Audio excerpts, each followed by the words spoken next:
এখন দিনের কার্যসূচি অনুযায়ী শোক প্রস্তাব।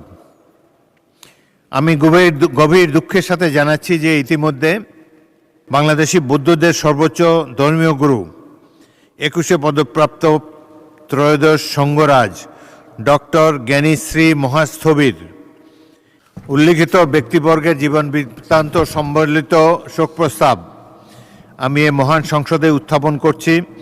শোক প্রস্তাবের অনুলিপি আপনাদের মাঝে সরবরাহ করা হয়েছে।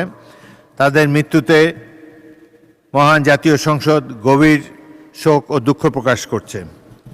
এছাড়া দেশে বিদেশের বিভিন্ন স্থানে দুর্ঘটনায় প্রাণহানিতে মহান জাতীয় সংসদ গভীর শোক, নিহতদের বিদেহী আত্মার মাগফিরাত কামনা এবং শোক সন্তপ্ত পরিবারের প্রতি আন্তরিক সমবেদনা জ্ঞাপন করছে। মাননীয় সদস্যবৃন্দ, আমি এখন শোক প্রস্তাবসমূহ সর্বসম্মতিক্রমে গ্রহণ করার জন্য সংসদের প্রতি অনুরোধ জানাচ্ছি। সংসদে উত্থাপিত শোক প্রস্তাবগুলো সর্বসম্মতিক্রমে গৃহীত হলো।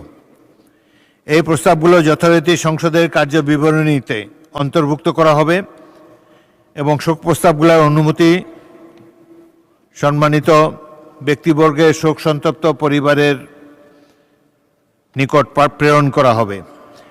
এখন আমরা তাদের বিদেহী আত্মার প্রতি শ্রদ্ধা প্রদর্শনের জন্য নিজ নিজ আসনে দাঁড়িয়ে 1 মিনিট নীরবতা পালন করব।